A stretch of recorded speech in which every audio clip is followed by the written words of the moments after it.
end of last session, after 2 weeks spending at the Spectrum Palace, the caravan finally left the place. And I think we start today with like an aerial shot, probably, of these the slow-moving caravan. We have the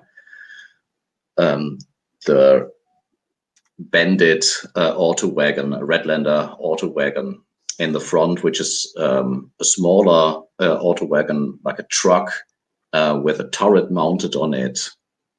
And I think Vigo is driving and he's listening to the para radio. We have the Bone Out auto wagon, which is a gigantic truck, if you will, made from mended, I don't know, dinosaur bones or something. Then we have the Porcelain Walker, which is a four-legged monster with compartments on its back. And the rear is made, there's like a steel behemoth, a dwarven auto wagon that's taking up the rear. And maybe we can get a like a small vignette of all of you. Where would you be? Would you be all at the front listening to the weird broadcast of the para radio, or what would you be somewhere else? Let's start with Kath. Alex, could you describe Kath and where would he typically be? So Nakath, at this point in the journey, is almost completely covered in motor oil. And he keeps his longish ears tied back so that they don't get caught in a gear somewhere. And or sometimes wears a hat to cover his ears so that they don't get in the way. And he crawls all over the vehicles, on top, on the side, underneath often. And he has a tool belt on from which hang dozens of different tools. So it looks a little bit like he's wearing a metal skirt. But he's also very, you can hear him coming because he makes a lot of noise. He jingles when he walks. Because of the origin of the various vehicles, there are many different types of wrenches and calipers and whatnot that he needs for his work. So that's why he has all the different sizes and types of tools. Nice. And Kath has this hyena snout and a furry skin. Yes. And obviously the bat-like ears. Yes. And he does not seem to, the motor oil does not seem to bother him at all. It helps me get into the tight places, he says, when asked about it. And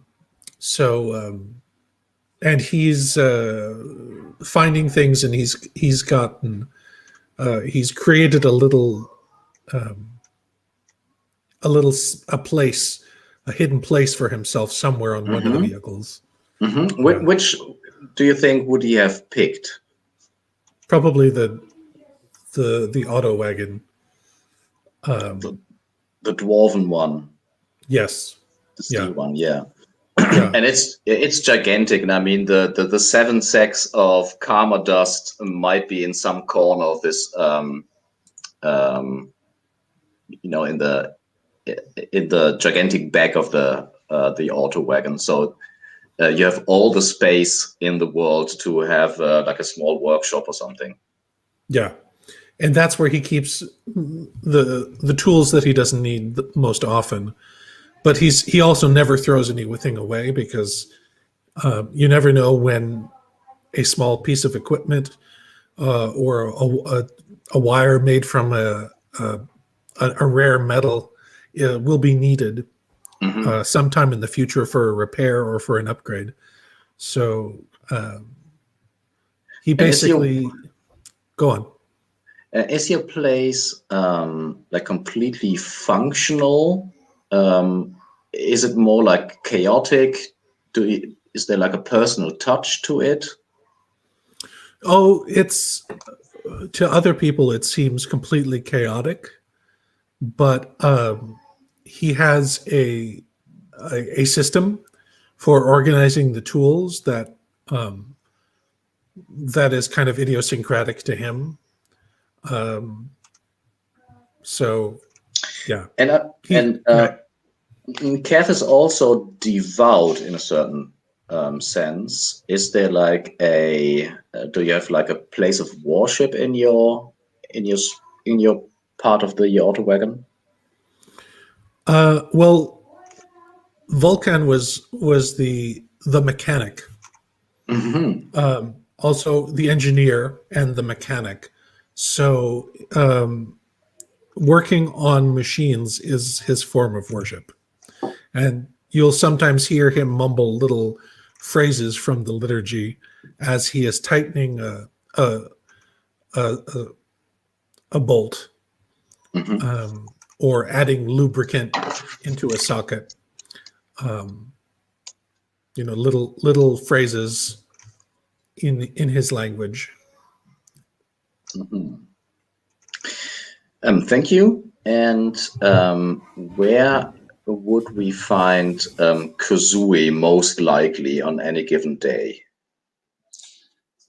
Kazooie is aware that that a number of the people in the caravan find her presence off-putting, and so she tends to keep her distance, which either, if the caravan's traveling slowly, she will walk. And what she does, she has a kind of a Y-shaped stick with a little water skin that is slung between the cross, that allows her both to respect other people's feelings, also to commune with any spirits that happen to be there, to see anything unusual or untoward that looms on the landscape. And at night, she prefers to be someplace where she can see the sky and the moon if it's visible, to reaffirm her spiritual connection with the stars, the void, and the near moon.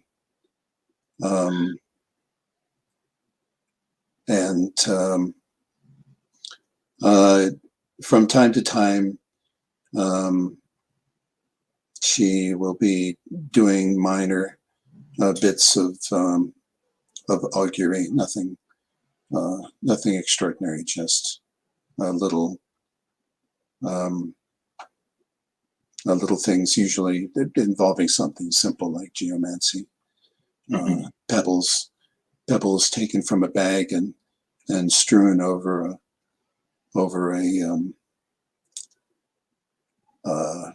a chalked set of circles on a slate or the like, just to get a sense for anything that may be looming in the offing, to decrease the likelihood that something ambushes the caravan, or that some great opportunity that lurks just past the horizon is not missed. And usually these are ambiguous, or they don't come to anything, but it's a relatively minor effort to do them, and so she typically does it once a day, often at night. Yes, thank you. And we also have Saffron. Chris, could you describe Saffron, and where would they be normally? I think for most of the traveling time, Saffron would be down with the machine human body that we recovered from Vicar's ear. Kind of studying it and just kind of preparing themselves for, like, okay, what do I need to do? What do I need to do? Kind of thinking about the road ahead and all the different steps that need to get taken to try to accomplish Saffron's quest of restoring Mother to the body.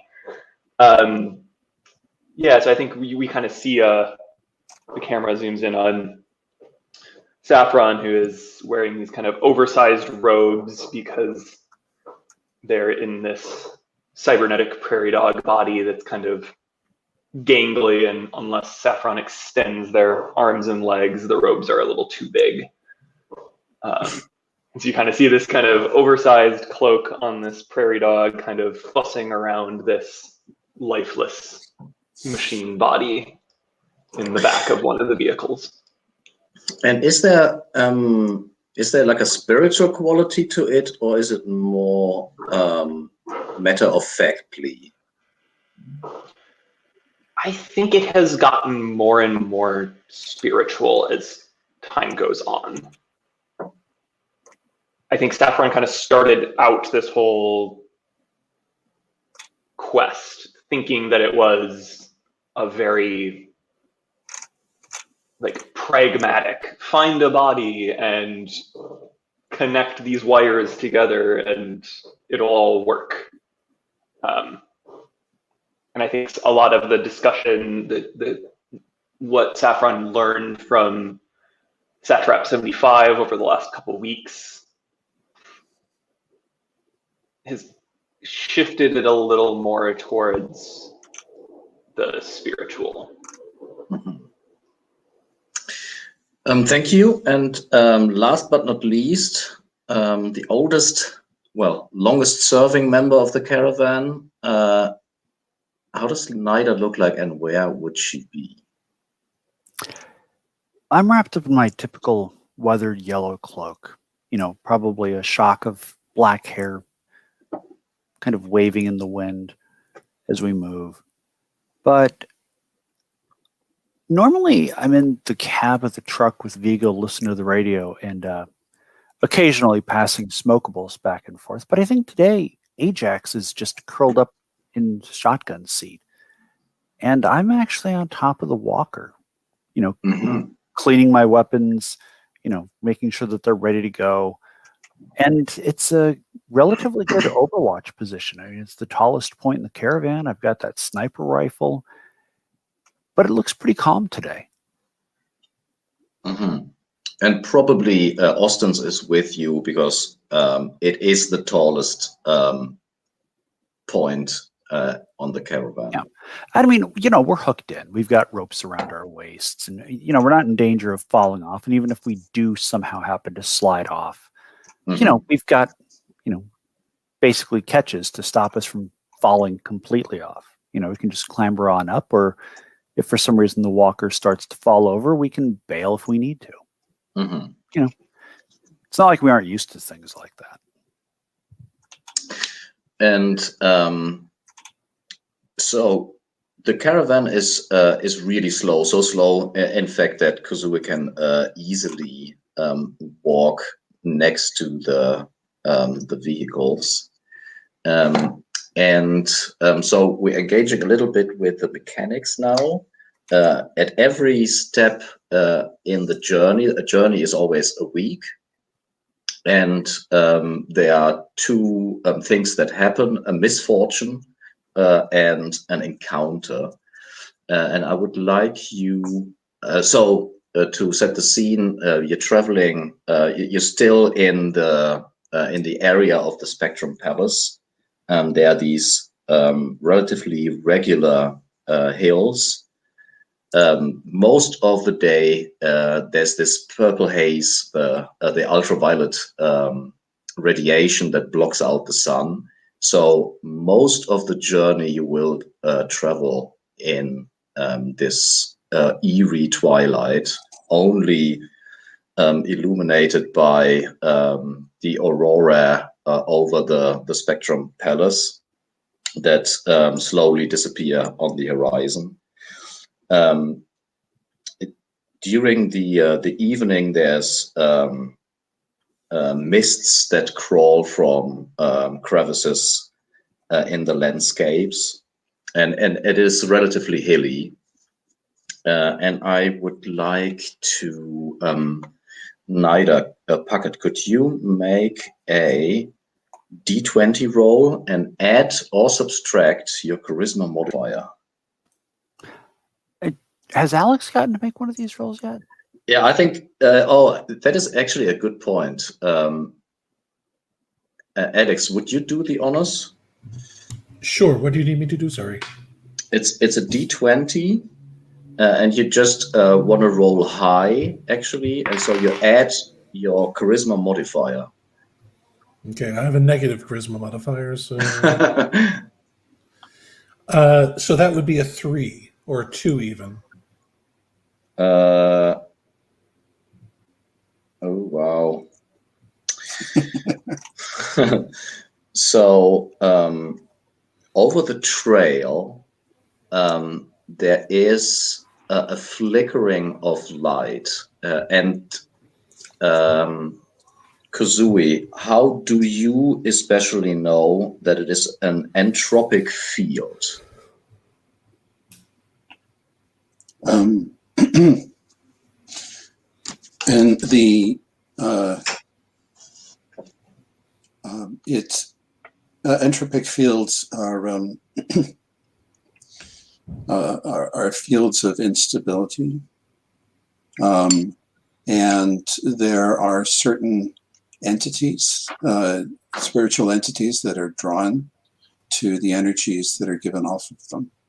They're almost like carrion birds of a spiritual nature, and so much as if you saw, vultures or buzzards, circling around in the air, over to one side, you would know that there was something dead. Down on the thing, you see, when you see these things, you know that there is a phenomenon that they are feeding off of or attracted to. And so I don't necessarily see the field, but I see the things that whose presence indicates that there must be a disturbance below them somewhere that we cannot see.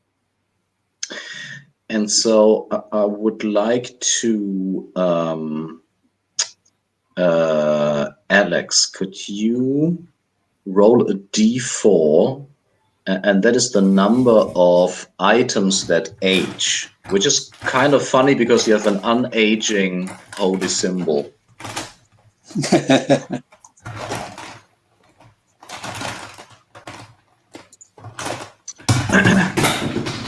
Sorry, digging for a D4. That is allowed. That is the biggest D4 I've ever heard in my life. I only have one D4, and it is definitely hard to find. 2. It's 2. So I find walking barefoot around the room helps to find them. That is true.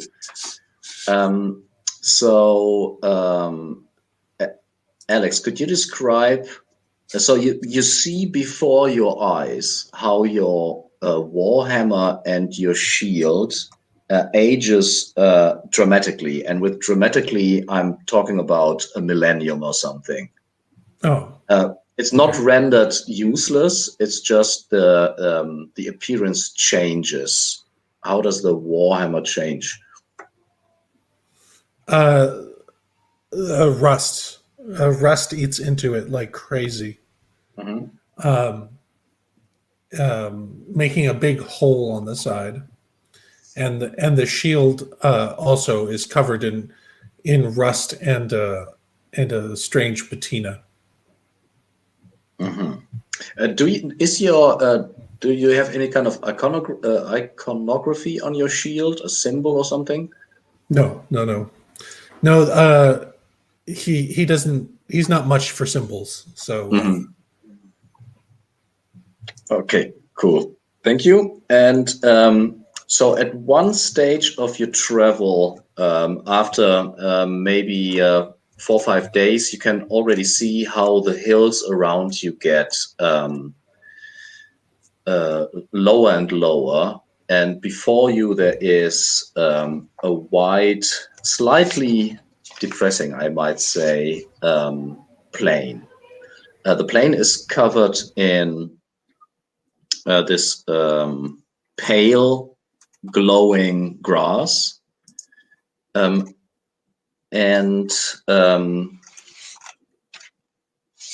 let's see, Puckett, can you roll a d10?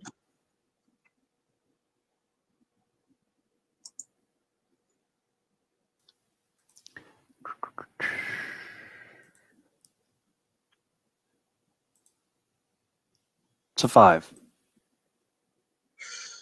It's a 5. Is there any kind of modifier or stat that I should be rolling with, or is this just rolling against the table? Yeah, it's a table. It's the encounter table. Okay.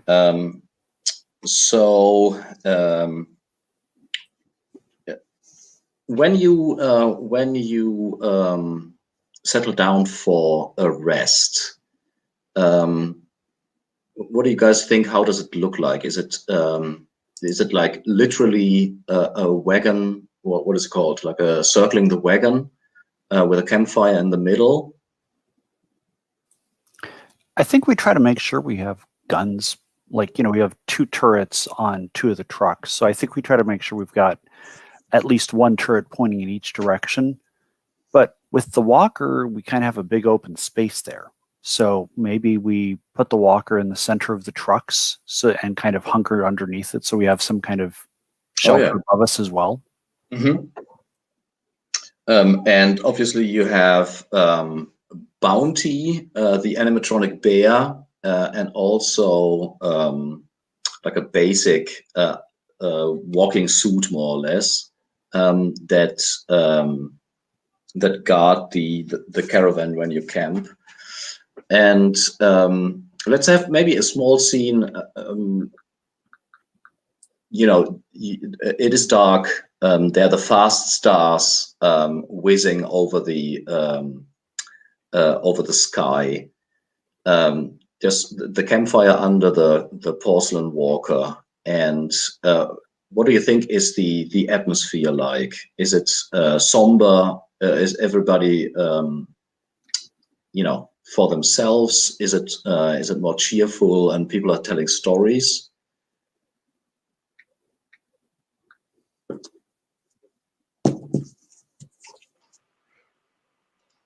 I think for a bit of it, maybe before, like, while people are getting like the fire started and stuff like that, Saffron had climbed up on top of the Porcelain Walker and kind of is watching the fast stars zip by, kind of thinking about some of the imagery and stuff that we saw at the museum part of the complex. Mm-hmm. Of like, because we still don't really know what we're like, okay, what were they doing and why were they so obsessed with aliens and all this? Kazooie tells a story of the cosmic dragon that created the universe, and the progenitor of all the stars and all of the worlds. Nakath has, if you need me to make a roll for this, I will, but if you'll just let me hand wave it, he has somehow been able to gather enough pieces together to create a still, and he's going around collecting organic materials that he can put in the still and and promises that he's going to make a traditional diesel dwarven drink, which is renowned throughout the lands. Renowned. Which you have, which you have, none of you have ever heard of, but if you have, it sounds quite terrifying. Mostly because he's also asking for saliva as well. And Nida?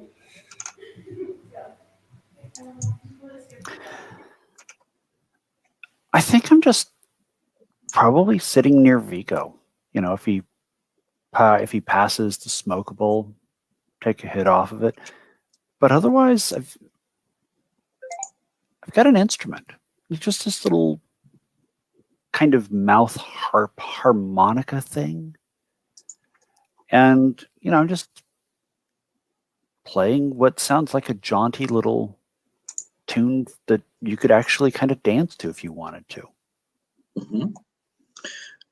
And we all know that Vigo obviously has his silver flute, and he will intersperse the music with probably interjecting some more somber sounds to it.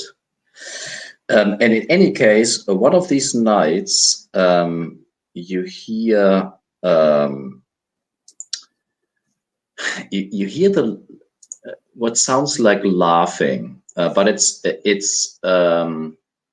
has like an animal quality to it. So somewhere around the outside of the ring of the caravan, there's some kind of canine laughter.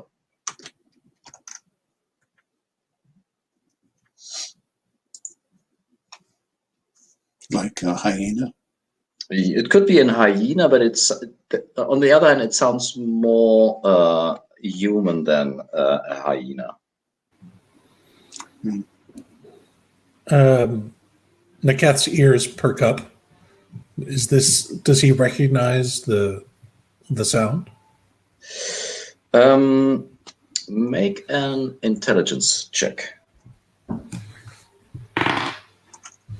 Yeah, that's a 6, and my intelligence is a 9. So, So you've heard of these creatures as their name is live dogs, and they are scavenger dogs who live in the plains and are known to steal shiny things.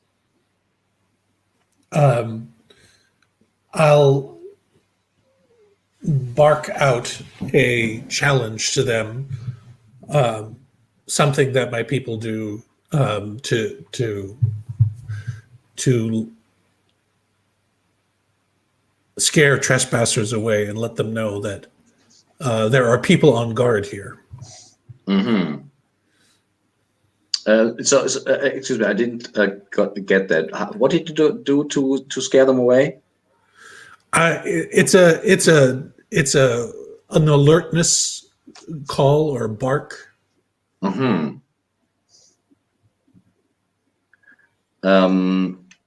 Yeah, let's maybe have what do you say, like a charisma check maybe? Oh boy. How it Oh, got a 5. Nice. So something in this barking must have maybe it's even that they understand, maybe it's some kind of language, I don't know. I mean, you have a hyena snout, and it is completely still for a second, and then they howl, and you get the drift that the howling is like accepting your dominance in this case, and the dogs scramble away. And after this intermission, the caravan travels on. You leave the low hills behind, and you're now in the middle of the Ivory Plains. And Puckett, could you remove like 1 week of rations for the vehicles and the people? Sure thing. What's the total on that? We've got what, 4 vehicles? We've got Yes. the 3 caravans, and we've got the 3 trucks and the walker. We have, so that's 4, 8 for the PCs. That's 8 total for the PCs, including for the PCs and vehicles. So that's 9, 10, 11, 12 for the NPCs, Vigo, Amberto, Babef, and Austin's. Mm-hmm. So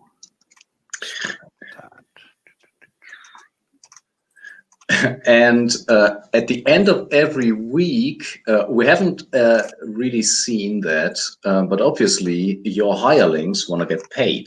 So Vigo, how does it look like? I assume that neither does the pays the wages.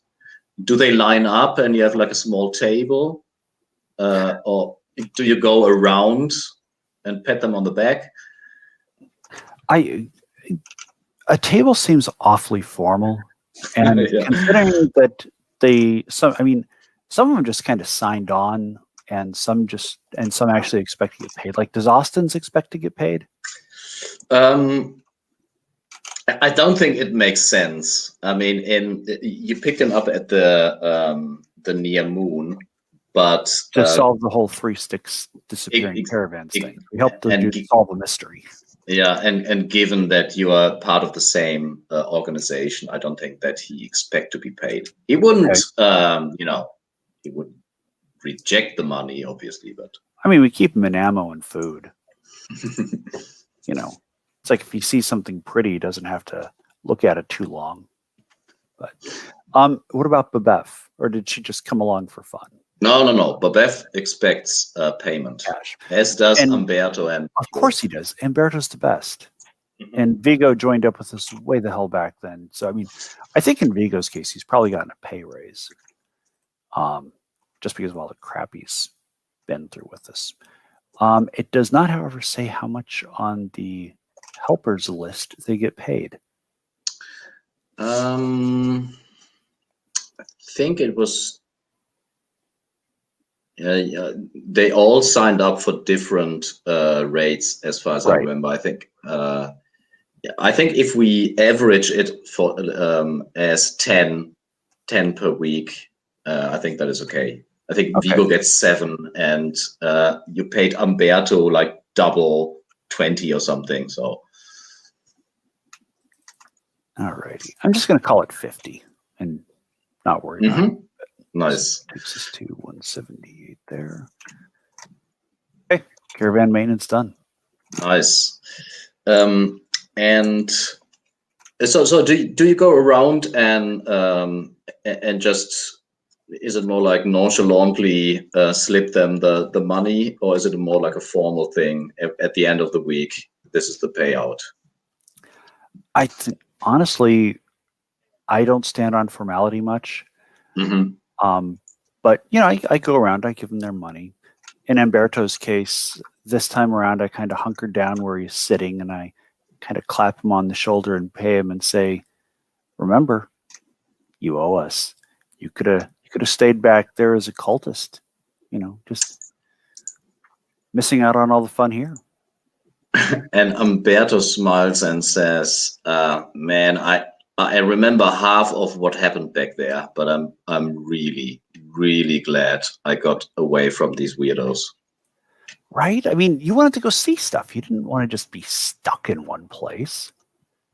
I mean, you wanted to get out of Behemoth Shell. I want to get to the Black City, man.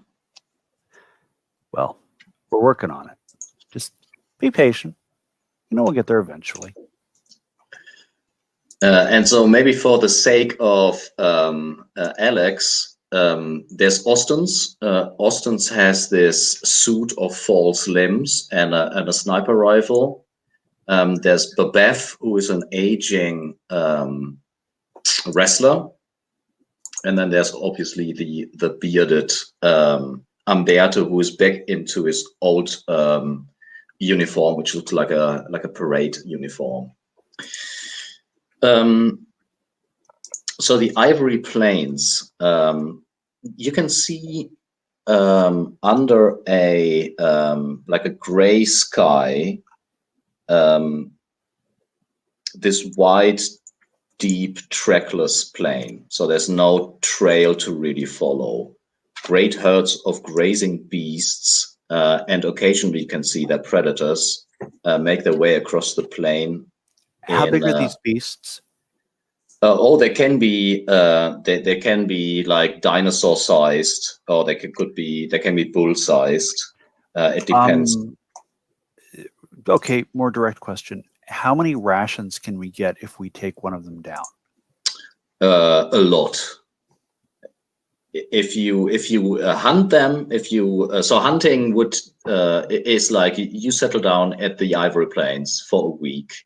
You can look for discoveries. I mean, it's pretty much what you're because you're trying to get to the Lonely Lodge. And one of the things that you can do is hunting.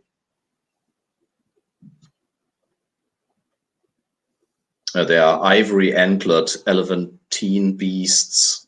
You know, there are singing beasts. There's something really, really big on the horizon. Is it moving? It is moving. Okay, so it's at least in theory organic. It does look like it's a living thing. So before we settle down and decide whether or not to stay for a week on the Ivory Plains, let's have a misfortune roll. Brandon, could you roll for Kazooie? It's a charisma test, so you roll a d20 and you add or subtract your charisma modifier, and you want to get high.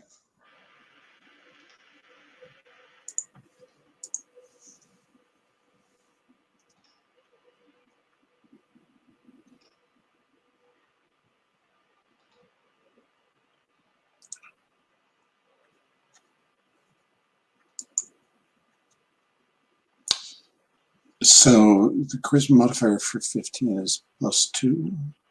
I think it's +1, I think. Okay, that's fine. I got a 17. Nice. A 17. So it says, as one of the few predators on this plane, you feel quite fine. So in other words, there's no misfortune, but also no boon. And then, Chris, could you roll a d10 for the encounter? Yes. That's a 6. That is a 6. Wow. So, when you rest exposed on a plain, you can see around you herds upon herds. But as we established, you do feel safe because there are no predators inside. So what do you reckon, Kath? I think you wanted to stay on the Ivory Plains for some time to look for the Lonely Lodge. Is that true? Yes, that's correct. And you also have you have the place circled on the map. So to the north of the Ivory Plains, you expect to find the Lonely Lodge. So during the week, how do you go about scouting the place? Is it in the open? Do you go there? I don't know. Do you try to find like a do you try to scout it out beforehand? What's the idea?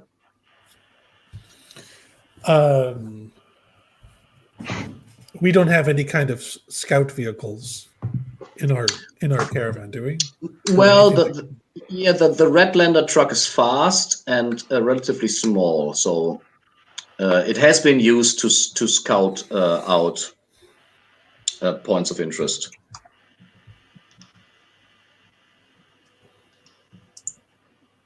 Okay, so I guess I'll try and use that. And are the others joining Kath? So the what it has been said about the Lonely Lodge is that whoever sleeps at this place will find some kind of wisdom or knowledge in their dreams. I'll come.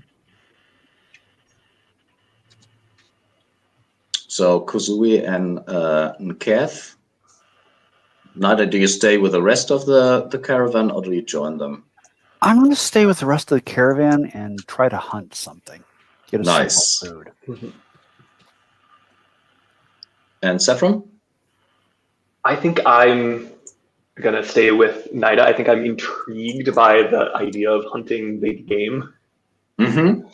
It's like we've fought monsters and we've taken down crazed giant hamsters, but we've never, or Saffron at least, hasn't done a real hunt. So. Okay, nice. So let's start with Kath and Kazooie. You're traveling in the Redlander auto wagon north, and I want to say after maybe almost a day's travel, so it's getting evening again. You can see on the carved into what looks like a granite, a building made from what is described here as lacework stone. So you can see from afar that it's maybe 2 stories high. It is irregularly shaped and carved, as I said, into a granite outcropping. And Kazooie, you get the impression that it's like a fairy design, that fairies either build it or taken over it, maybe. What gives it away? That the Fae,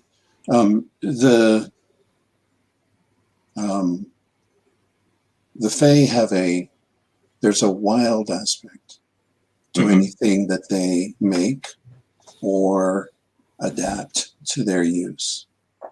And so if this originally was built by somebody else, it has been overgrown by branching vines with that flower. And they're probably very strange, like they may have, for example, 2 different kinds of flowers or multiple different kinds of flowers on them. But they have there's a feeling that this place is not tame. It is not settled. It is strange. And usually, they're much associated with growing things. Where they make the buildings have these aspects almost of as if they were living. They're carved in these delicate traceries and such that seem to move, even though they may not. But the eye, they are made in such a way that the eye that they trick the eye into seeing shifting patterns. and such, as if they were alive, as if, they were breathing, or carved vines are actually moving, growing as you look at them. Mm-hmm. And do you approach? Do you enter immediately? Do you? I don't know.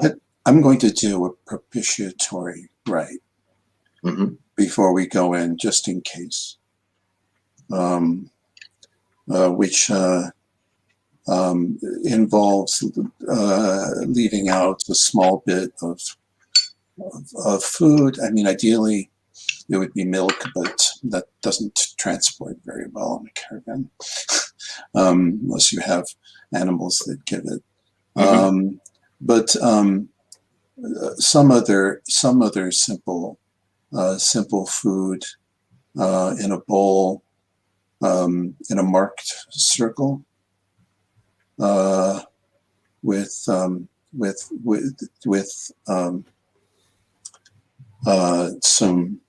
I'll sprinkle some sage around it, an aromatic herb that's attractive, to indicate that this is something safe. And so, if there are fae here, then they should take this as a sign of goodwill.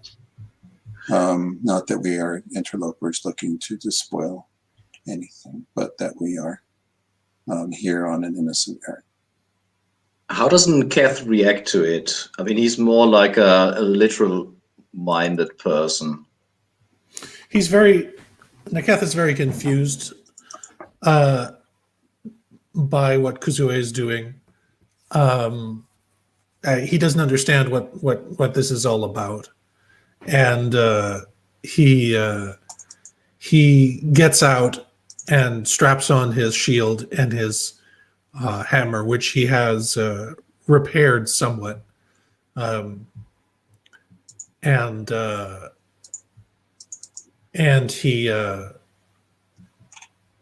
he sniffs about to see if he can find a scent of any living animal or something in the area.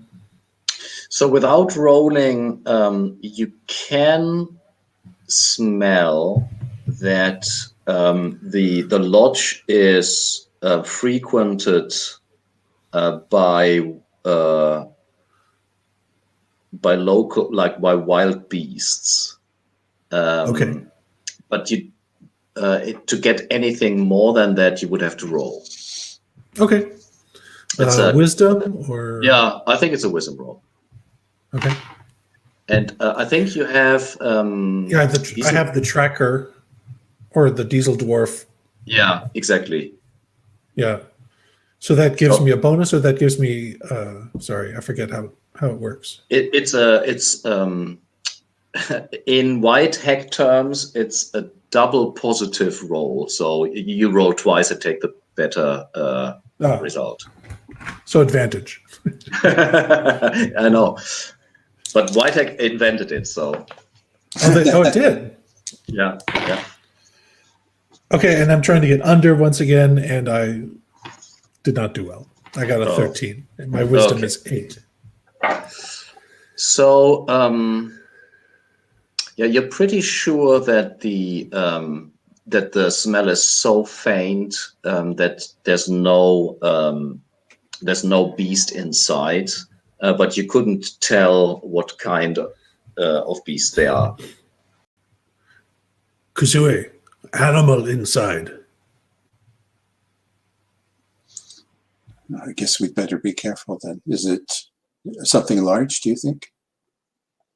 Dangerous? Is this a lair? Or do we be... Can you tell? So it is all dangerous, but I do not know. But this is where we want to go, yes? Yes, this is place. We'll just have to tread lightly then. and try not to offend anything that's in here.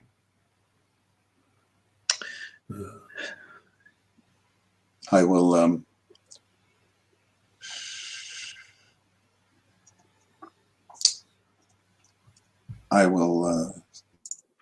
let me make a preparation. Again with the preparation. Well, go inside. It's fine. It's fine. Didn't you just say there was the danger inside? Yeah, danger is everywhere. Life is danger. Just be careful, that's all.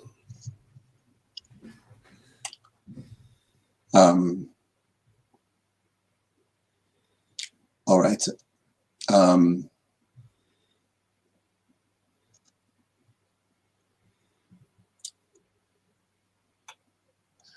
Let me.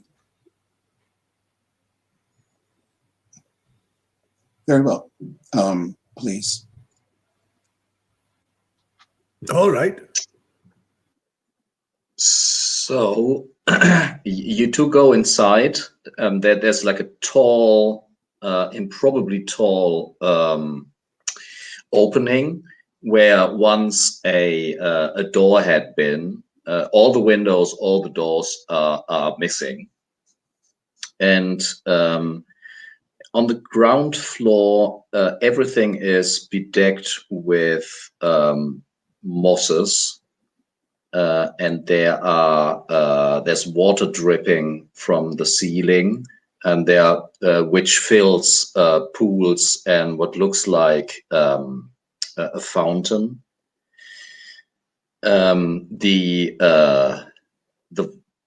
vines that were growing outside are also growing inside, with this beautiful multi-typed blossoms. And there's like a sweet smell in the air. It's not incense. It's probably the smell from the flowers. There are stairways, like stone stairways, leading up. There are like columns inside the building, and it looks, as Kazooie described it, it looks wild and enchanted. And when you search the house, you find in the upper on the upper floor, like spaces where the moss is so thick that you could lie down and take, and sleep there. It's getting dark in the Lonely Lodge. The top floor, as I described, it has this empty windows. It has the thick mosses. It is a bit damp in here, but other than that, it has this wild, enchanted atmosphere. You can see through the window the fast stars whizzing over the Ivory Plain. I'm sorry, didn't Kath manage to, like, everybody was spitting, at least Austins and Vigo and Babeth contributed their saliva for your beverage. Did you manage to distill it? No, it's gonna take a while. Oh, okay. So there's the you can hear animal sounds from afar over the birds over the plains, but other than that, it is quiet. What do we see you two do?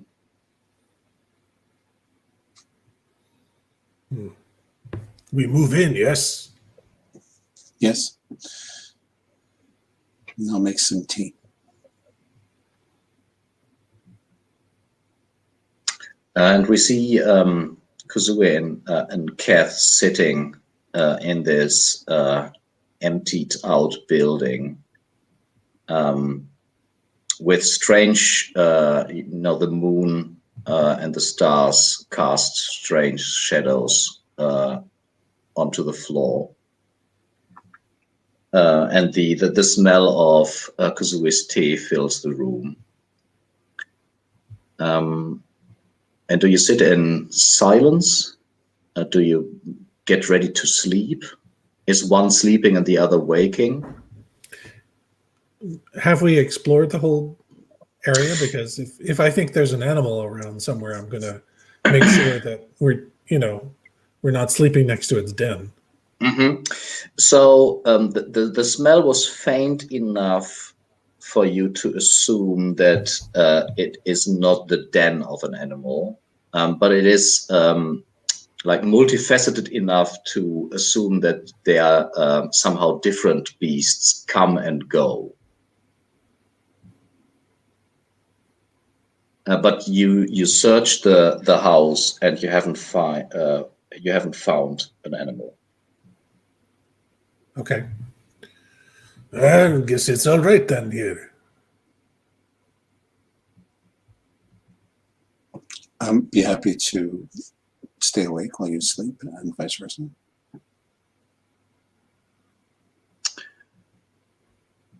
All right. I do not need much sleep. All right.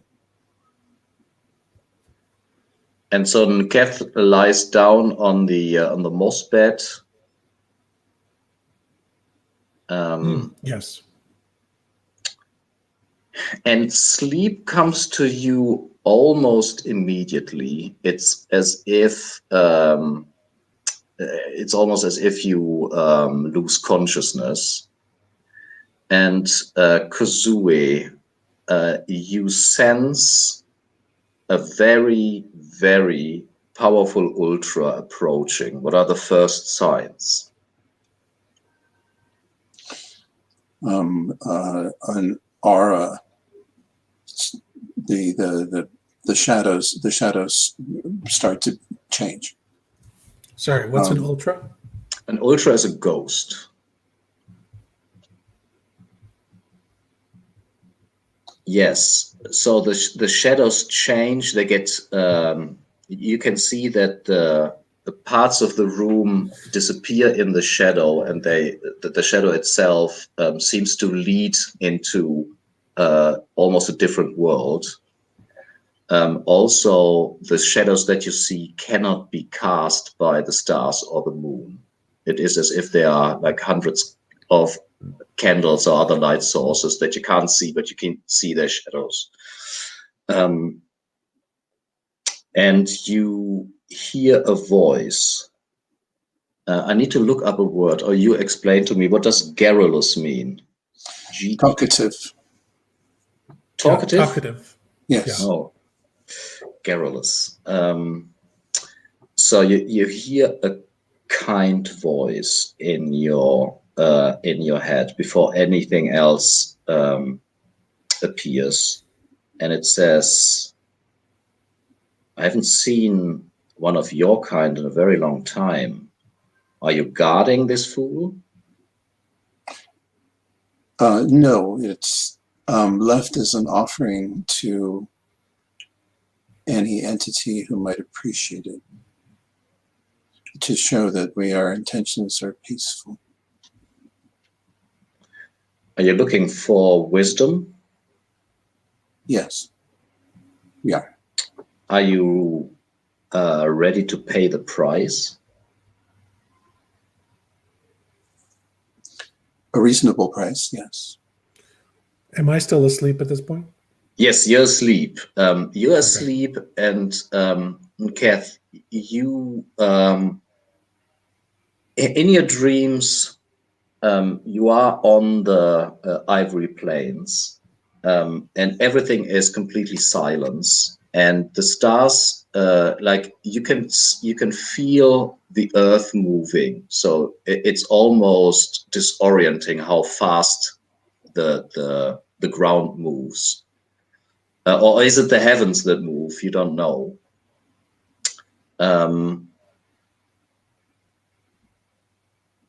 But what will happen to you, it depends a bit what Kazooie is saying. So the Ultra materializes, and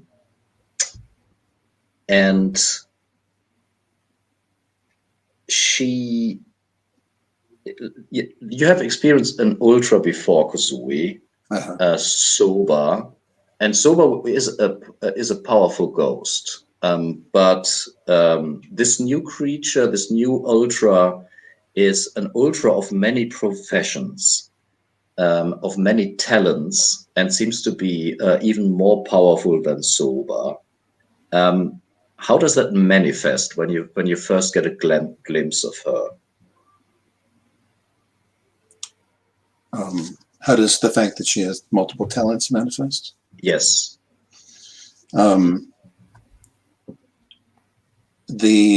She is surrounded by the symbols of professions that slowly rotate in the space around her. There are markings or runes that professions take on, crossed tools and other more abstruse and obscure things, and these symbols manifest around her and hover in her aura. Mm-hmm. And circle her. Yes, and I like it. I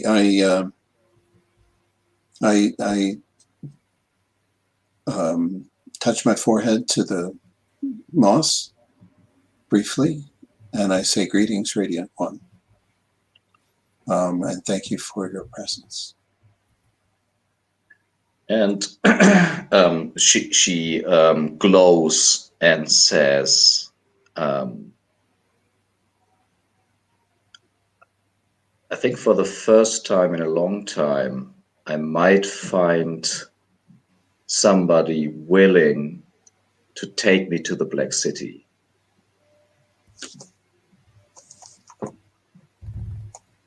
Would you allow me to travel with you? Yes. But I need a body to travel within. The only one I can offer with conscience is mine. I don't know how long I can maintain that, but I have done it before.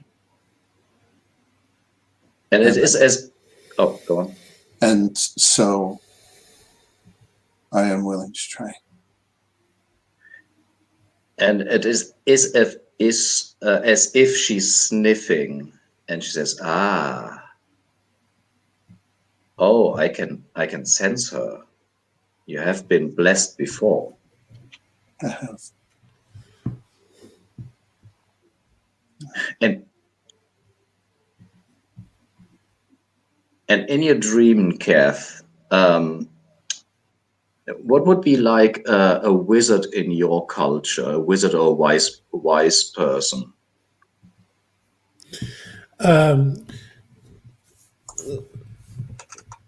We call them the Great Ones. Something that I have not detailed is that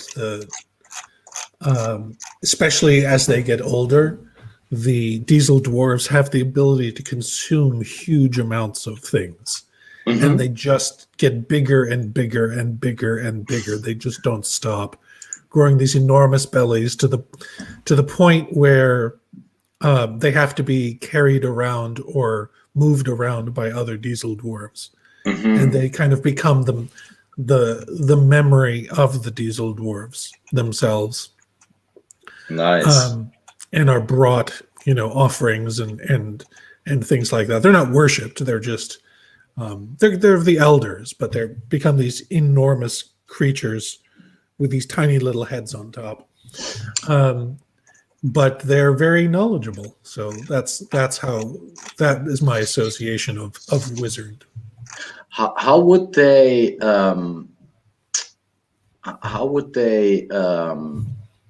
like teach you? Is it like a tarot cards? Is it like writing? Is it completely oral? No, it's oral, but they're also the people who keep track of the holy manuals of Vulcan, which are these instructional manuals, basically, like written very technical terms on various things, and any kind of instructional manual they consider to be they revere in almost a religious tone. And Nice. And so there's also lots of beatings. These old dwarves believe in lots of beatings. It's a good way to learn, I'll tell you.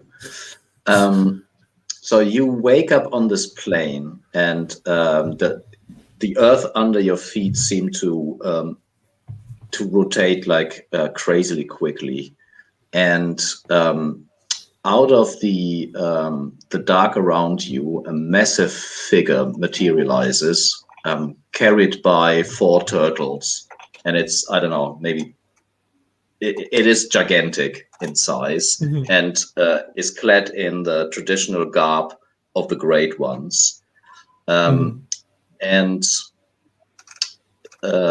they spread their arms and pluck from thin air, it seems, like a binding folder, and opens it, and you can see the symbols and technical drawings of their manual. And they say, "Kath, what do you seek?" I seek the outsider for whom I have hunted. I will show you the way. And they flip through the manual, and I need you to make your roll, which is, I think, a 10% roll. Is it true?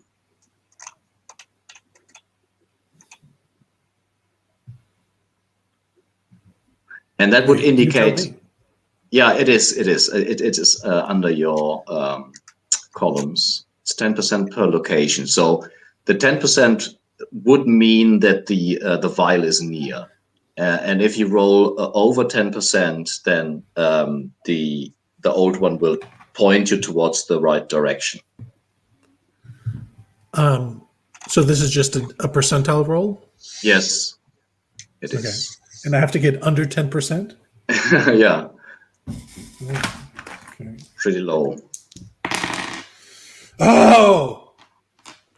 12. No way. 12.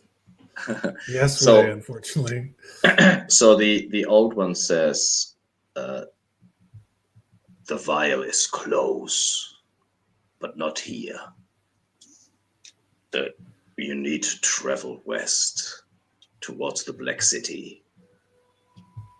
And they open the folder and open it in front of your eyes, and you can see on the paper a creature moving over the map. It looks like a map of the western part of the Ultraviolet Grasslands. And the map is obviously 2-dimensional, but you see the creature moving like improbably large over the map. And we haven't seen a vial on screen. We only know that they have like appendices on their head. That's all we know. So can you give me maybe another detail? Maybe we don't see the creature clearly, but another detail that can be gleaned.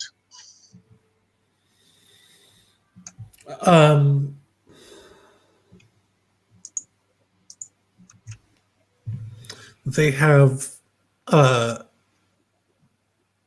small, I guess you might call babies, that are attached to the bottom that hang on and suckle off of it. That is disgusting. I love it.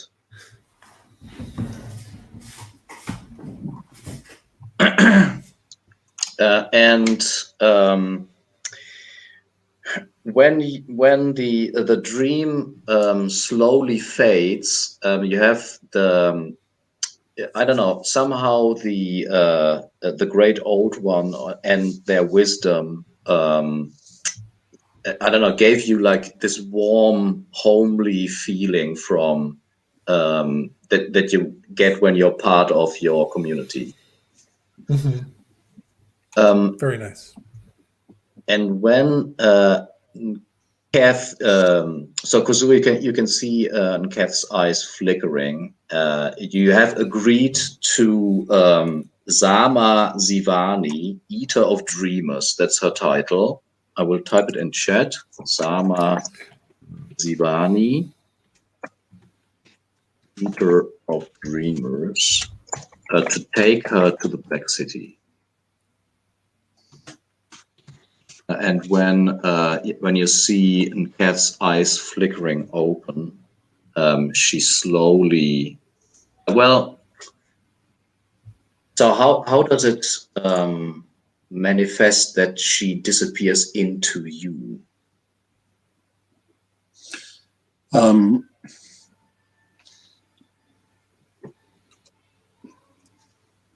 Kazooie pulls open her shirt, and she takes a stick of red ochre, and she draws a circle in the middle of her chest, with a markings with a marking inside. And having done so, she takes out a black liquid and dabs it on the ends of her fingers, and then she takes the fingers of both hands and touches her chest and makes a pulling motion. Because she is making a spiritual space inside her, literally, and it marks the dark liquid makes a dark mark on her skin that's going to last Nice. For some time, and little lines of blood appear there, not copious, but the skin is ritually breached to make a sanctified space inside her own body, so that the spirit can dwell in there without adverse possession, without destroying her own soul, which otherwise is what it would have to do. But she is a shaman. She can do this, as she did with Soba. And it is a solution. As with Soba, it's not it's not something, a permanent accommodation. That sort of thing's not possible, but it allows a coexistence. And so assuming the spirit isn't hostile. I mean, obviously, if the spirit's trying to take over her body, that's a different matter. Yeah, I think that these ritual spaces are referred to as soul keepers, and they keep they keep you safe from being possessed. Yes. And I think it is, that there's maybe a wind coming through the window, and Zama turns into this vortex of blue glow that disappears into the spot that you have painted. And it is a very violent moment when she enters. Kazooie gasps, and her frame shudders with the access of such a powerful spirit. And so I think, Kath, you haven't seen the vortex or the glow, but you see Kazooie gasping and shuddering when you wake up. Are you all right? What happened to you? I have accepted a passenger. A passenger? Yes, Kazooie's gaze is a little unfocused right now, and you can see that her fingertips are covered both with the black tarry substance and little flecks of blood. I rush over to her and I check her over for damage or hurt anywhere on her.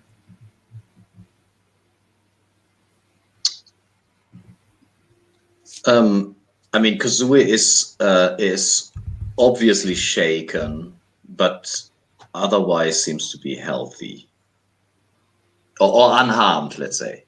Yeah. I see nothing wrong with you. Are you sure? Maybe you only had a bad dream. I am quite sure. I have agreed to take an ultra to the Black City. Oh. Which is to the west of here. That sounds not good. Yeah, and Kath, you know that ultras are manipulative, insubstantial, which means you cannot fix them, you cannot kill them. I would assume that diesel dwarves are probably skeptical of ultras. Yes.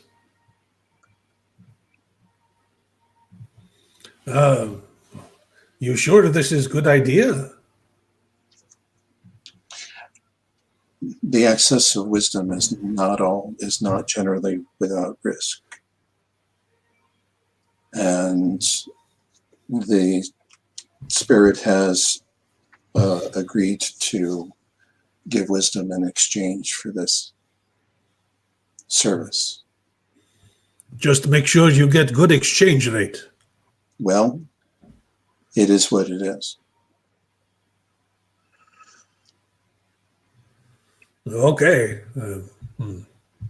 I Doesn't seem particularly happy with it, but I have already agreed, and so that is the compact has been made. We will switch to Nida and Saffron, but my last question for Kazooie is, will you also sleep in the Lonely Lodge, or have you gotten what you were looking for? I think this is enough. Mm-hmm. I'm not sure that more asking for more, I think, would be excessive. Mm-hmm. So do you stay in the Lonely Lodge, or do you return to the caravan then? I'll return when Kath wishes to return. Mm-hmm. So let's go to Nida and Saffron. You are hunting, and how does it look like when you're? I mean, you are obviously natural hunters. Nida is skilled in killing things from afar, and Saffron is a goddamn prairie dog. How does it look like when you work together?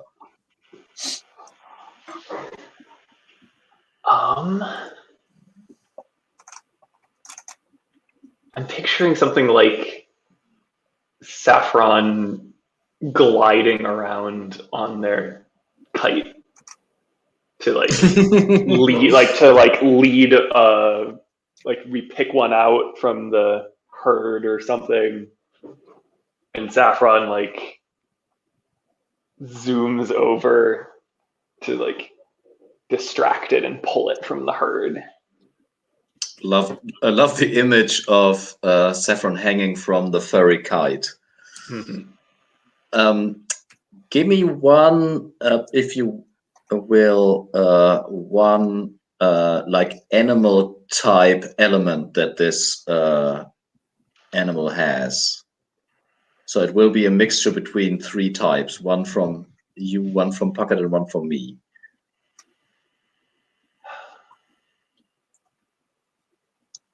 I think it has big scales, like plating on part of it. And Puckett? So it's a scaly. It is huge. Like it weighs probably at least as much as one of our big auto wagons, maybe more. Oh wow! So it's we're talking. This thing is in excess of a ton. You're trying to maximize the number of rations we can get out of it. Why would you think such a thing? I mean, I'm really describing a creature we're seeing. Why would you think that I'm trying to maximize the number of rations? You just want to have a cool kill, you know? So we have scaly, gigantic, I want to say bovine. It also has tusks. So it is the size of a garage, or maybe bigger, like a small house. It moves really slowly, but it has this 3 menacing tusks on its forehead. And it's scaled. So Saffron is gliding over the herd, and one of these beasts lifts its head and follows the movement of Saffron. Where's Snyder? Oh, I'm a ways away, and I think Austin's is sighted in with me, so we're probably up on the walker. I assume that probably Saffron jumped from the walker to have the height to glide over the. Honestly, the kite may be secured to the walker. But it's pretty clear that this beast is going to require. I mean, due to the scales, we're pretty much going to have to shoot this thing in the head. That's like the only semi-vulnerable part of it that we can see. You don't want me to roll some grenades underneath?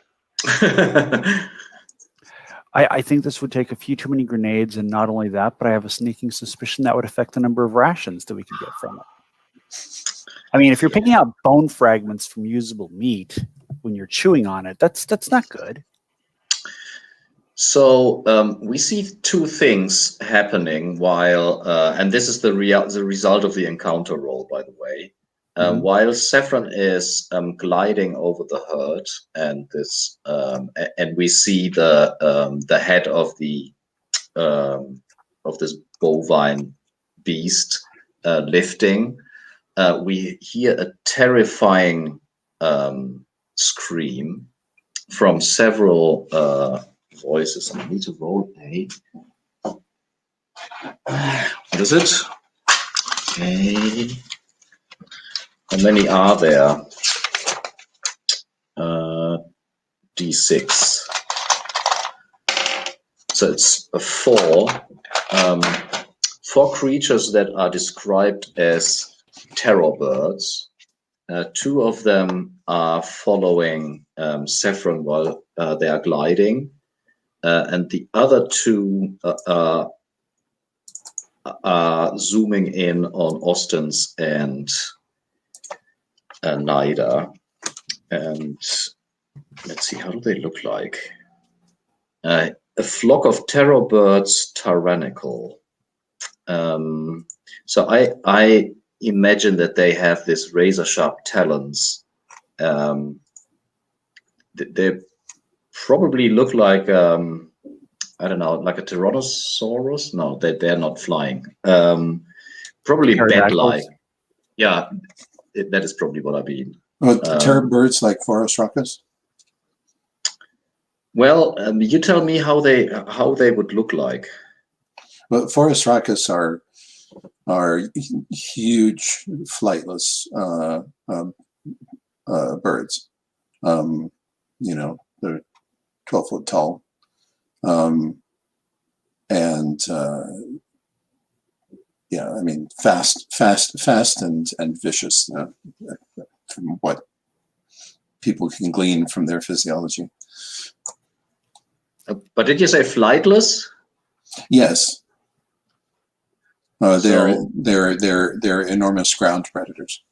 Mm-hmm.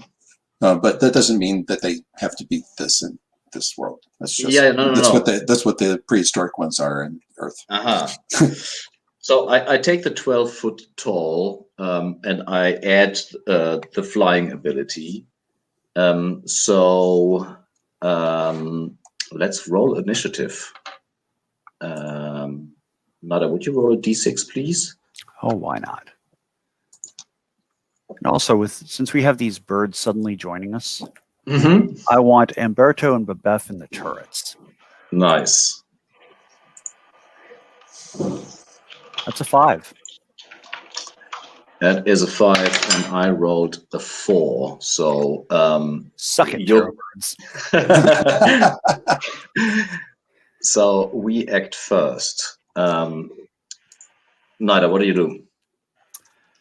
Are these terror birds something that I can use my special ability with the sniper rifle on? Definitely, you can. I think on your level you have 2 slots. Yep, I have Ajax and the sniper rifle active. So the thing is, what do you want to use it for? Because you can see that 2 of them are attacking Saffron or following Saffron and will close on them, but 2 are diving down towards the walker. Yes. So can I move and shoot at the same time? Yes. All right. So, like I said before, we're kind of latched in, like we're roped in on the roof of the walker so that if we happen to fall off, we're not going to fall and take damage. But we also have enough rope that we can basically rappel down the side of it. And since I'm using my special ability, I'm just going to be ultra ridiculous about this and say that as I'm rolling to try to get under cover, I just basically bring the rifle up, sight in as I'm rolling, and headshot one of the terror birds as I roll off the side and the rope catches me and I rappel down. That sounds awesome. Which of the terror birds do you attack? I'm killing one of the ones chasing Saffron. Okay, cool. Saffron, you hear the explosion of flesh and maybe splinter of bones flying around your body, and the shrieking of the second terror bird in anger and fear, diving down towards you. What do you do?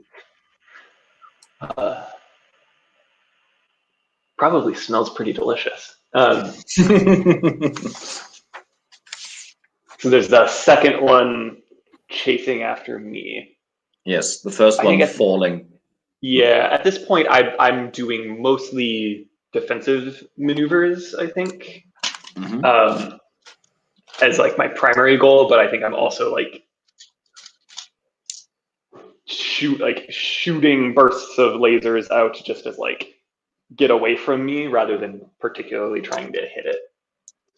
Nice. Let's see. I think. I mean, there are these cool moves that you can do in Whitec. I'm just. What would this be? Like fighting defensively, I think, which increases your AV. Let's see. Or increase my AV for a boost to AC, something like that. Yes. Yeah, you can trade as well. Let's see. Yeah. Specification, armor class, task walls. Yes. Okay. Special combat options. I think, yeah, fighting defensively.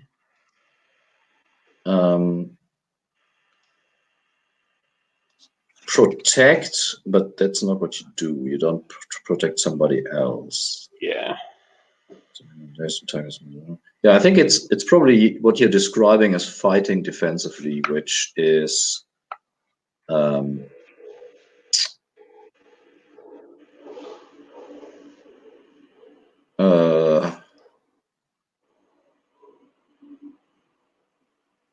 yeah, -2 AV.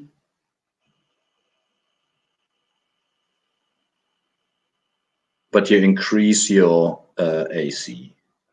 -1 AV and +1 AC, I think it's. Yeah, sure. Okay, cool. Reasonable. So make your attack roll with -2.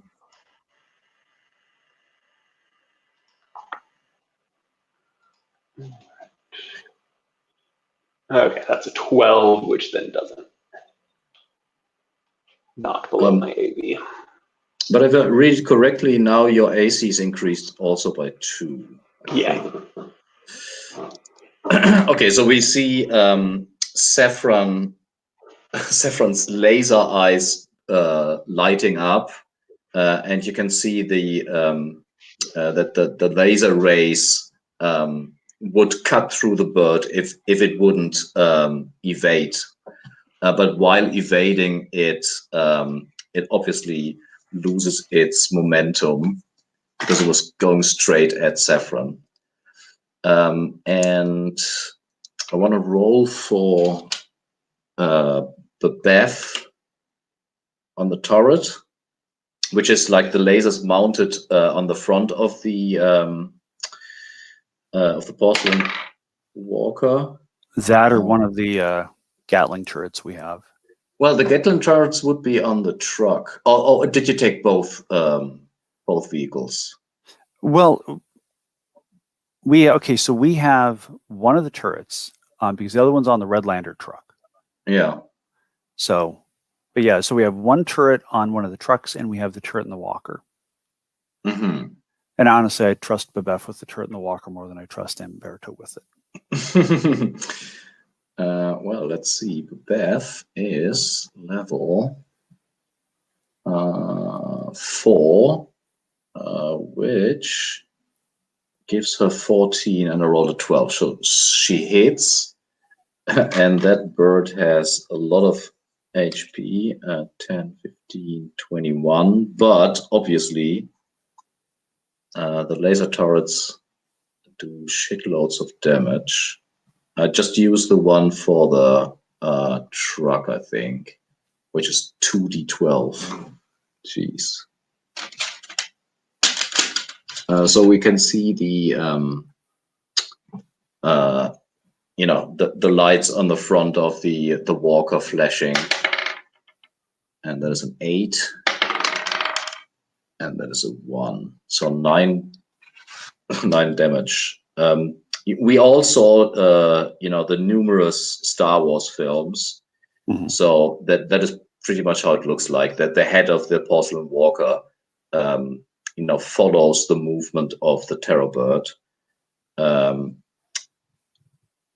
and it there's definitely an impact, but it doesn't look as if the bird that is attacking Saffron is like mortally wounded or anything.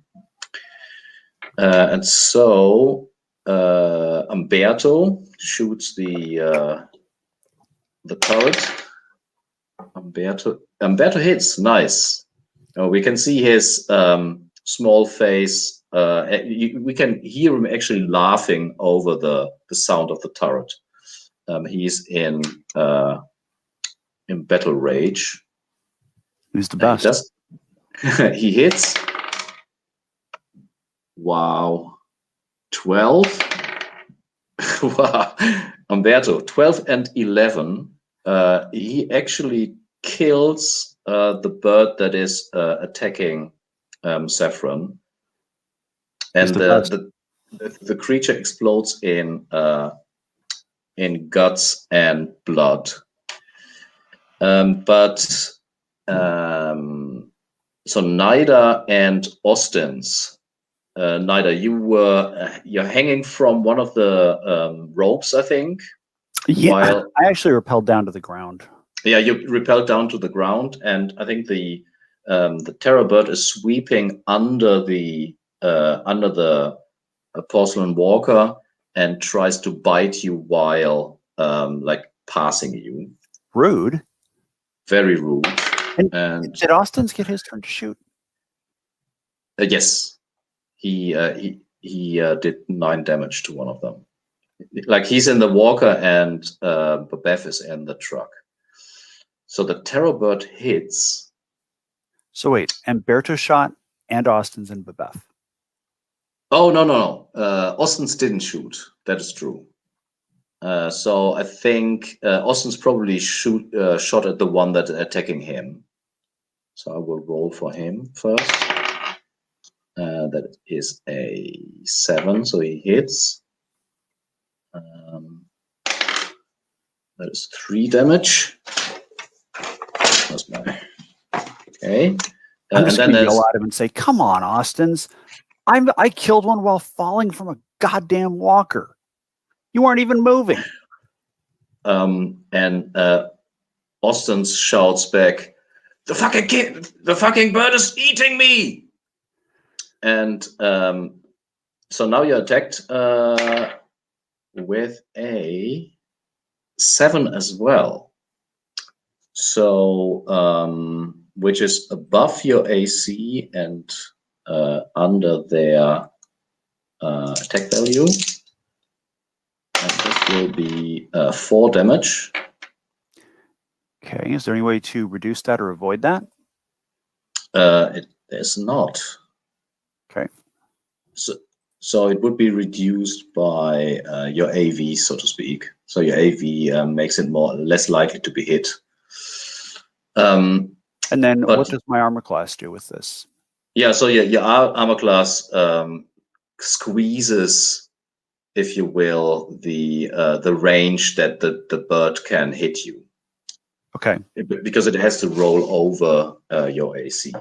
Okay, so it doesn't actually reduce armor. It doesn't reduce damage. No, it's not ablative or whatever it's called. So the 4 damage will probably be like it probably like really hacks into your side. And then there's the one that is attacking Austin's. And that one misses. So next round, we roll another d6. Chris, can you roll a d6 for your group? Yeah. Get that.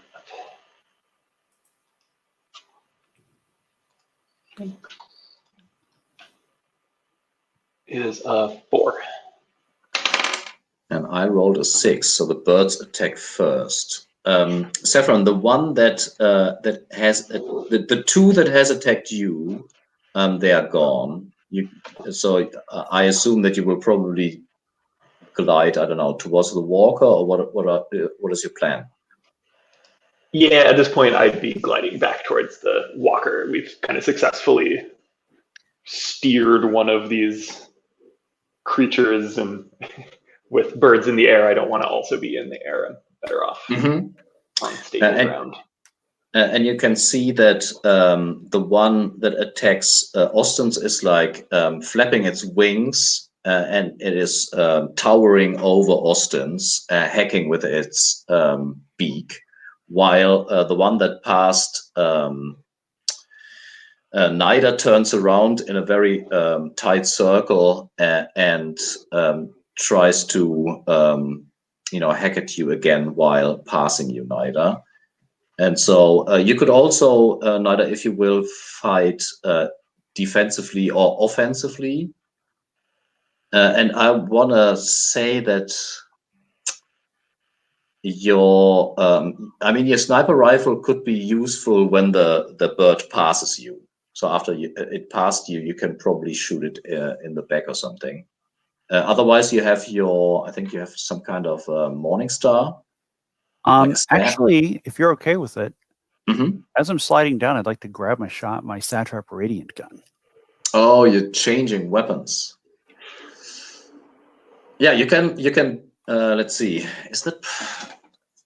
I don't want to look up rules, but I think you can look up rules. No, I think you can do one thing, which is, for example, switching weapons or moving. So you wouldn't be able to move, but you can definitely switch, I think. So while you're switching, the Terrorbird attacks, and it hits again, and it gives you another 4 points of damage. Okay. It probably hacks, at your shoulder, passes you. You get your radiant gun, obviously, at the ready. But let me just finish the other one. The other one attacks Austin's, who's hanging on to his dear life. But that one misses again. Okay, so it's your group again. Nida, what do you do? Can Ajax act at the same time as me? Yes. Okay. You would have, yeah. Well, I want to. So the way it works is in YTech, the cat is like an extension of you. Okay. So you would have to tell it something, or him. Mm-hmm. So are you saying that I can fire and use Ajax, or I have to choose one or the other? Yeah, I think you have to choose one of the other, because in your round you already changed weapons, and then you can do another thing. In that case, I want to use Ajax's special ability. Mm-hmm. I want the narcotic tail darts to put the Terrorbird that is attacking me. I want him to knock it out. So is it again that you throw Ajax onto the creature? Do you tell, because the creature is moving in ridiculous speed past you, obviously. If it's okay with you, yeah, because Ajax and I have that psychic link. Uh-huh. Ajax can tell as I'm getting hurt that like my hit points are dropping, and Ajax jumps onto it and proceeds to start darting it.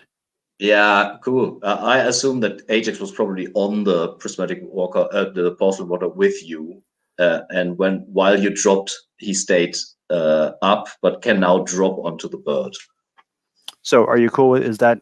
Okay, I'm cool with that. Okay, so Ajax knocks that Terrorbird out and probably starts chewing on it because, well, it's a cat. Birds are delicious. Exactly. Yeah, I think it. So we can see Ajax dropping onto the bird while it passes you, and we can see his tails like twitching and burying its darts into the flesh. But it's not like instantly. So the poison will have to go through its body. So we see the bird slowly diving out of sight with Ajax still attached to it. And then there is Umberto. Again hits. Craziness. It hits. And it's 2d12. 12, actually 16. It's 20. So the one that is attacking Austin's is very, very injured, but not dead yet. But it's I think it is so injured, it sees its companions dying. It will try to flee. So Saffron, you can see the creature with very heavy movements of its wings, trying to get away. Am I in range to try to shoot it with my laser? You can definitely shoot it with your laser. Yeah, because I need to. We need to be able to compare which weapon produces the best cooked bird. I haven't fried one with my lasers yet, so. We haven't had the radiant gun either, Yeah, unfortunately. that's true. That one might be too powerful for food. Will be burned. That is a miss. That is a miss. Yeah. So I think there's a last shot by Austin's, who misses. And that's but Beth can also shoot, and that is Beth is level 4, which is a 14. Is it? Let's see. That's what you said last time. Yes. So she actually gets a critical success with that. So I don't really have to roll because the creature has 1 hit point. And when the dust settles, so to speak, we see 3 dead terror birds on the ground. There's definitely the smell of chicken in the air. And you can see, if you look around, Nida, in your through your scope, where the 4th one landed. It actually landed near this bovine beast that seems to be interested, at least, in the cadaver. And let me guess, Ajax is just sitting on it, chewing away, and acting like a cat and just pulling bits of meat off of it and kind of going. Yeah, while also hissing at the beast. I lower my head like I can't believe that I have to tell this cat to stop hissing at the 1-ton plus armored, apparently semi-carnivorous beast coming over to investigate these chunks. What you hear back is, well, I'm eating here, and this creature's not eating from my food. And I sigh again and say, fine. I mean, just don't pick a fight with it, please. I mean, we have one of them over here. We've got another one that's in relatively easy range. There's chunks of another one over there. Yes, it's your kill. You did an amazing job, Ajax. Just if that thing wants to eat some, I mean, there's enough for both of you, right? No. Okay, I need to heal up, so please don't piss it off. How about that? You hear chewing sounds, I don't know, sea chewing sounds, obviously. Mm-hmm.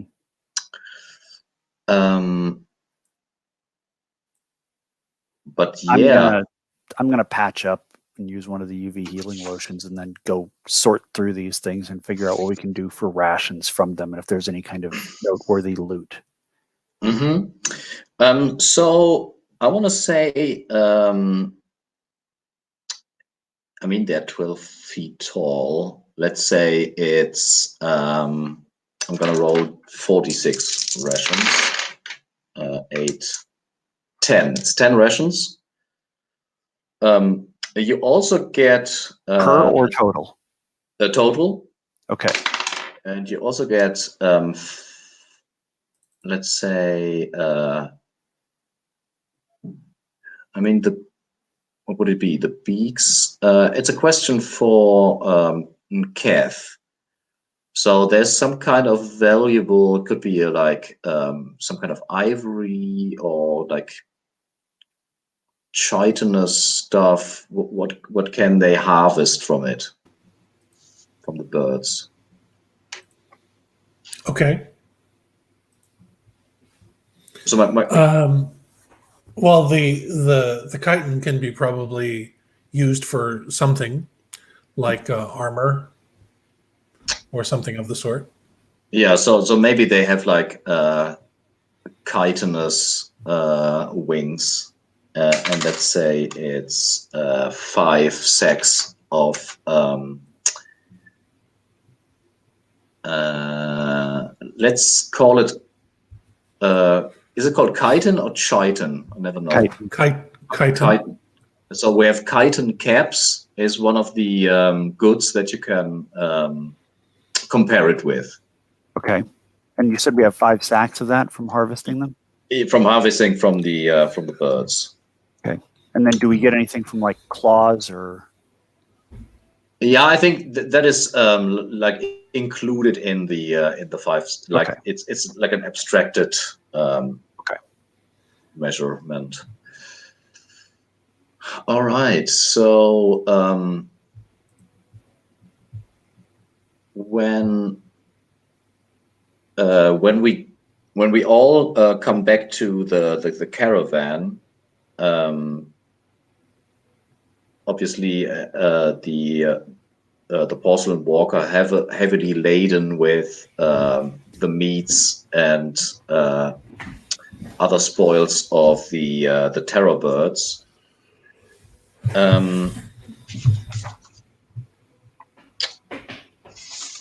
mean, just are you planning to? And another week passed. The week was on the Ivory Plains,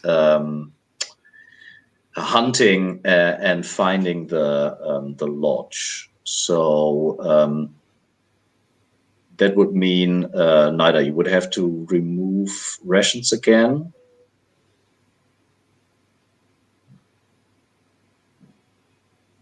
What did we say? It's like 12 or something. Yeah. Yeah. So now we're at 24.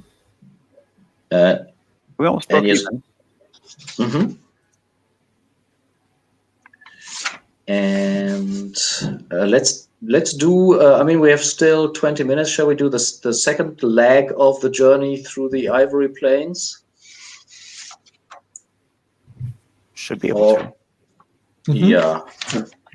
All right. So, Saffron, Chris, would you like to roll? Or did Chris roll the last time? No, I think it was Brendan. So, Chris, could you roll a d20, add or subtract your charisma modifier?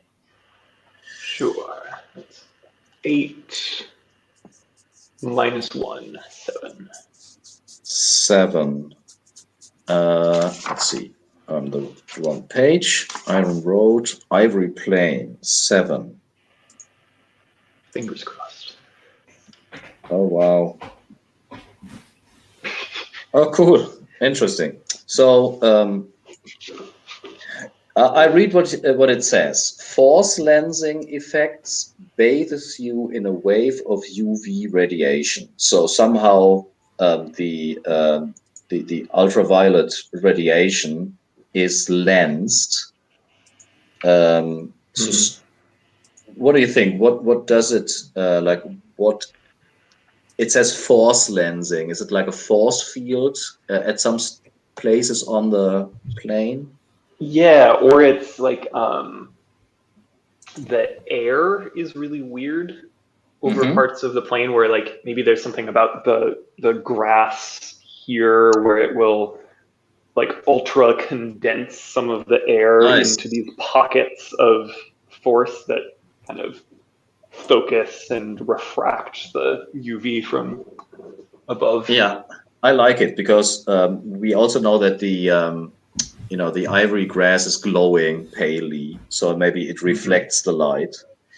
In any case, so it has 2 effects. One effect is you get a terrible case of UV radiation, Saffron. and that is you get a proper sunburn, even though you're covered in clothes, obviously, and you have a metal body, by the way. But there must be like some connections, some wires or something are fried inside your body, and your agility and charisma is reduced by d4. Agility would be, in our case, dexterity. So could you roll a 2d4, one for dexterity and one for charisma? Yes.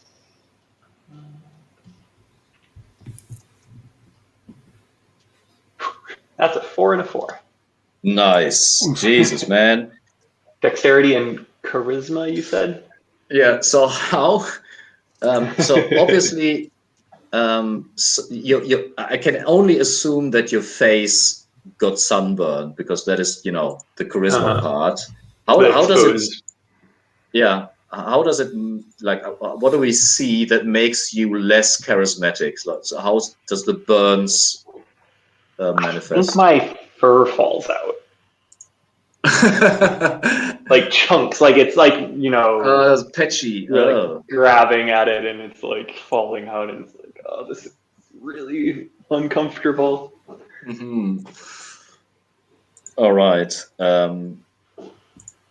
Okay, and then Alex, could you roll a d10 for the encounter? So we see again. 2. What is it? 2. 2.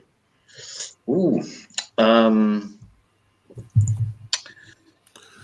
So you see, you're traveling again over the Ivory Plains the second week, and obviously the landscape's a bit melancholic because there's not much to grab onto.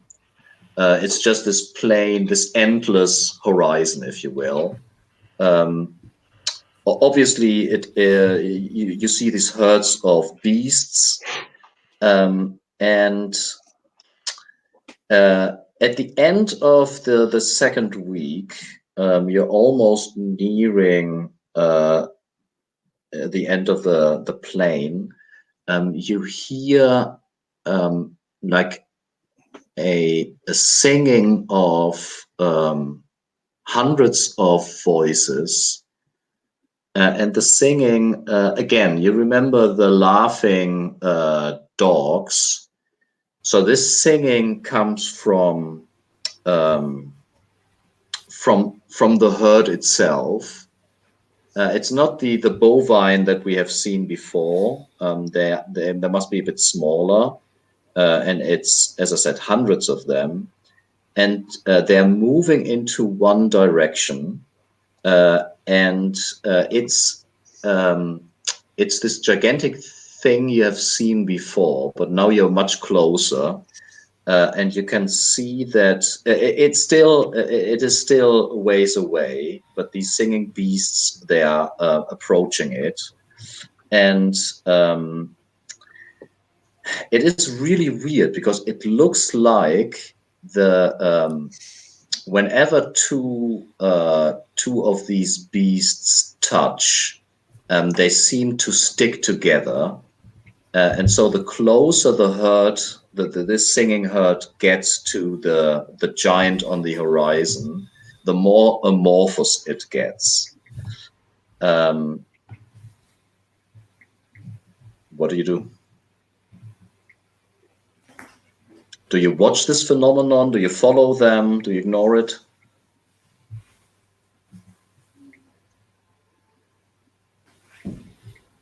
I don't think we ignore it. But does anybody have any better clue as to what it's about? So do you want to, you would have to get closer to this giant, whatever it is, or maybe you try to recollect something you have read before, which would be an intelligence check. Do our scopes have anything can they do anything to help? So looking through the scope, you can definitely see that It's almost as if some of these beasts start to meld together, which is obviously slightly disturbing.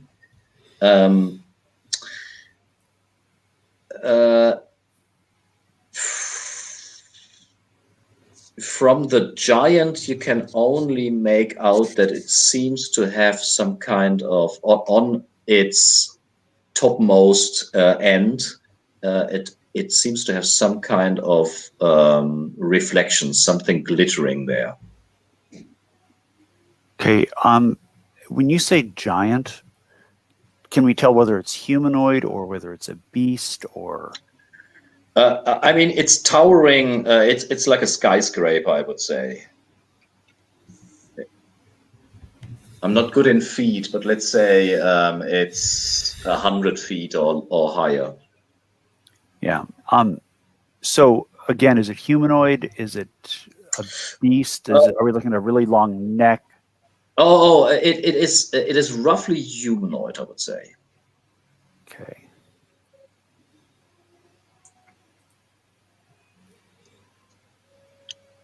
Can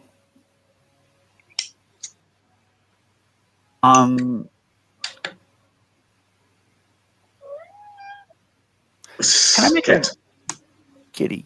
Can I make a wisdom check to see if I know anything about it? Mm-hmm. Okay. Yeah, wisdom would be spotting something that you haven't seen. Intelligence would be something that you've heard or read. Okay. Well, in that case, I will have one group remaining to add, so I think I'm done with adding groups finally. What do you add to what? Oh, I added a Legion of the Farsight to intelligence. Nice. So maybe the Legion, it has traveled. The Legion has traveled the whole grasslands and collected stories about danger. So maybe it's on the list.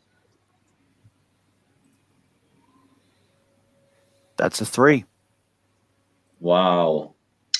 So you have heard of this thing on the Ivory Plain, and it is referred to in the like in the manuals, let's say, or in the scriptures of the Legion as a representation of Earth. But like Scopes have also talked to the nomads on the plane. There are not many, but there are some, and they refer to it as the avatar of the noetic biosphere.